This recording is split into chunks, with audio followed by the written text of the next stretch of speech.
20% tax increase on private schools, where are the seats coming from? Where are the teachers coming from in the public sector to teach these children? But there isn't the teachers. Because we have 500 of them coming over on a boat every day. 500 and we're putting what? them up in hotels. 500 immigrants of all working age and kids coming over on boats on a daily basis. Then we're schooling them, we're feeding them, we're putting them up in hotels, we're giving them money. And you think that's why we haven't got enough teachers? No, we haven't got enough teachers because we don't have the money to put any more in, because we haven't got enough people working, because people don't want to work, because they don't want to bloody pay more tax. So if we move the tax thresholds up, people will declare more of their income. Therefore, then people will earn more. What if we just paid teachers more? Where's the money coming from? What tax would you like to raise this week? Because I'm bored of paying I tell you what. What is up, everybody? Harry here. Quick note, this is being revisited on the back of Reform UK's recent U-turn on their £90 billion tax cut promise. So worth watching with that context. This is Ben Kentish on LBC with a caller named Daniel, defending Reform's economic policies, including tax breaks for private school parents and private healthcare users. It gets heated fast, and one specific claim that the vast majority of teachers send their own kids to private school is worth checking directly, along with several of the tax and immigration figures both sides throw around. Get subscribed if that's useful to you. Let's get into it. The Reform, the Manifesto launch, the policies in it, are they a serious party? Or are they basically very little more than a pressure group, a protest group perhaps? Daniel's calling from Basingstoke. Daniel. I wouldn't call 20% of the population taking part in a YouGov poll and actually publicly saying that they would vote for them a pressure group. I would have called them a pressure group if we were talking a year ago with Richard Tice in charge and single digits in polling, and bearing in mind that we all know that YouGov polls are usually underestimated. And people, I suppose you could argue, were shy Tory voters and wouldn't normally admit they were going to vote Tory. Probably you would say you've now got the shy Reform impact, probably because certain members of the party or certain policies are presented to be potentially very political in their extent around race and immigration, which makes certain bits of it uncomfortable. But no, I wouldn't call them a pressure group. I'd call them someone who's actually talking common sense, because the Tories have spent the last 14 years promising us everything. I don't even bother reading their manifesto, because you may as well use it as yesterday's chip paper or toilet paper, because none of it ever comes true. None of it ever gets reality. They've promised they're going to get net immigration down to the tens of thousands for God knows how long now. I think it's in the last 4 manifestos. They've still not achieved it. The Reform Labour Party's idea. The Reform Party, just on that, the Reform Party talking about zero net migration. That's not realistic. I don't think that's actually the words that were used. It was to get it under control. So again, that's another inflammatory direction. No, they are promising net zero migration. Yes. Getting it down to the point where it's under control. At the moment, it is out of control. So why are we then having a whole argument about if you're coming to university, you need to bring your dependents? You're coming here to study. You don't need to bring your entire family. And to the point the gentleman was making earlier on about, well, if you want to, in effect, remove your right to use the NHS and remove your right to take part in the use of public services like schools, why shouldn't you get a tax break? It's actually not a bad idea, because if we end up with Labour in, we're going to stick a 20% tax threshold onto private schools. And granted, the rich, the absolute super rich, the top 1%, it won't even net on their income. They'll just increase their price on something, not even notice the cost. But those families that are out there working hard to try and deliver a better success for their children. But that's most families. That's Daniel. Sorry, I'm not having that. Don't try and cut I'm not having that. That's most families. The idea that private school. Sorry, no. I'm not going to let you finish your point, because that is incredible. No, I'm going to let you come back, but I'm not going to let you get away with claiming that parents that send their children to private schools somehow work harder or care more about their children's education, because that's not the case, and it's massively offensive, I think, to claim that it is. Again, no, you want to take offence, you take offence. It is offensive. Because most people care about their children's education. They can't afford to send their kids to private school. They don't. That's fantastic for them. Go and get a job where you can afford it. If those people have got a job and they want to those nurses, money, those outrageous nurses, Daniel, come on, get real. Let me finish the point. No, because you're not letting me come back at all. You're just talking and talking and talking, and you're not letting me challenge it. Are you seriously saying that nurses and, I don't know, junior doctors and teachers and police officers who can't afford to send their children to private school, it's on them because they should just go and become bankers? Is that really what you're telling me? No, because again, you're not letting me finish. And actually, if you look at it, the vast majority of public sector working teachers actually send a lot of their kids to private schools. That's nonsense. So back to the point I was trying to make. Just again, you're saying things that aren't true. You're saying things that are false. You cannot come on the radio and say the majority of teachers in this country send their children to private school. It's untrue. It's a lie. It is incorrect, and you're wrong. So back to the point I'm trying to make. So if we then whack a 20% tax increase on private schools, where are the seats coming from? Where are the teachers coming from in the public sector to teach these children? There isn't the teachers. Because we have 500 of them coming over on a boat every day. 500 what? Them up in hotels. 500 immigrants of all working age and kids coming over on boats on a daily basis. Then we're schooling them, we're feeding them, we're putting them up in hotels, we're giving them money. And you think that's why we haven't got enough teachers? No, we haven't got enough teachers because we can't have the money to put any more in, because we haven't got enough people working, because people don't want to work, because they don't want to bloody pay more tax. So if we move the tax thresholds up, people will declare more of their income.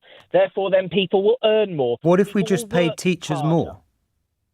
Where's the money coming from? What tax would you like to raise this week? Because I'm bored of I tell you what I wouldn't do, Daniel. I tell you what I wouldn't do. Individuals, Daniel, what would you like to raise? You asked me, let me answer the question. I tell you what I wouldn't do. I wouldn't cut taxes for those that are lucky enough to send their children to private school. I wouldn't cut taxes for those that are lucky enough to have private healthcare. I wouldn't cut taxes for the 4% of people that pay inheritance tax. And I wouldn't cut taxes for the big corporations that pay corporation tax. Would you? No one's asking about cutting tax. Yes, that's those four things. Sorry, those are reform. Daniel, those tax cuts are Reform Party policy. Yes, and my point being is that all we ever talk about is adding more tax, but nothing ever. But you're saying there's not enough money to recruit teachers while supporting tax cuts for the wealthiest people in society. Is that right? Hang on. How is moving the tax threshold from 12,500 to 20,000 helping the richest people? Because that's what we were talking about a second ago. It's the other four tax cuts that I just mentioned to you. And they are a suggestion, which actually, if you're turning around and saying you've paid in and your NI a percentage of money that's allocated to your cost of using the NHS, and you're saying I'm not going to use the NHS, I have no right to use it, I revoke my right. Right, so those people with private health insurance, when they need an ambulance, what happens then? Then they don't get one. That's the point. You're basically saying I am quite happy to give up my rights to use the NHS and I will go private. Therefore, why shouldn't you have the money back for that? Because what you're basically saying do you think the people that don't directly use my right to use Daniel, you've got to let me come back. You can't just talk endlessly. You have to let me come back. Do you think the people that have private health insurance benefit from the NHS in other ways? In what extent? To the extent that having an actually healthy society where people who can't afford private healthcare can get treated and therefore go back to work is a good thing for all of us, even if we have private healthcare? I don't disagree with you, but my point is, why am I then paying for, say, for example, I can afford private healthcare. Yeah. Why am I then paying for everybody else? Because you benefit from having a functioning health system. But that doesn't function, that we invest billions more every year in, that doesn't work, that you can't get a medical appointment, that you can't see a doctor, that you can't see a dentist. So it doesn't work. No matter how much more money we pump in, it doesn't work. So it's like the exact argument of just doing something for the sake of doing it. We're all so emotional about the NHS. It doesn't work. It's functionally It did work, didn't broken. It worked until quite recently. It worked pretty well. It hasn't worked. And it can work again if the funding keeps up with the demand, which hasn't happened. And spend more money and spend more money. Yep, rather than using it to cut taxes for the small proportion who have private health insurance or can send their children to private school or are big corporations or the 4% that pay inheritance tax. Yes, I would rather that money went into the NHS than all of those things. I would rather that money went into the NHS than building more prisons to lock up every single drug dealer in this country for life. Yes, I'm afraid I would. And on that, Daniel, and everything else I suspect that we could possibly talk about, we're going to disagree. Watch the exact claim that Kentish shuts down immediately because it's worth confirming why that correction was right, rather than just noting that a correction happened. Daniel says the vast majority of public sector teachers send their own children to private school. That's not a matter of interpretation. It's a checkable statistic, and it's straightforwardly false. Only around 6 to 7% of UK children attend private schools in total. Across the entire population, which makes it mathematically impossible for teachers specifically on a public sector salary to be sending their kids private at anything close to a majority rate. Kentish's response: calling it untrue rather than debating it as a matter of opinion is the right call here, because this isn't really a values disagreement, it's a specific number that doesn't exist. The 4% pay inheritance tax figure Kentish cites is worth confirming as broadly accurate, since it's a real and often cited statistic due to existing thresholds and spousal exemptions. Only a small single-digit percentage of UK estates have historically ended up liable for any inheritance tax at all, which makes it a reasonable, checkable data point to use in weighing who actually benefits from cuts targeted at that specific tax. The small boat figures Daniel cites, roughly 500 crossings a day, are worth treating with more caution than either side does in this call, because daily crossing numbers vary substantially by season and weather, and a single-day figure presented as a routine daily average overstates what's typically a much lower and highly variable rate across the year as a whole. Citing a peak day number as if it represents an ordinary day is a common way specific. Statistics get stretched in either direction on this topic. The zero net migration framing is worth treating as a genuine definitional dispute, rather than clearly settled either way. Daniel's correction that the actual language used was getting migration under control rather than zero is fair as far as it goes, but Reform's own manifesto and public statements at various points have used language close to near zero net migration as a stated goal, so the ambiguity here sits somewhat on both sides. Kentish's phrasing isn't simply invented, and Daniel's correction isn't simply wrong either. It depends on which specific statement from which specific moment you're citing.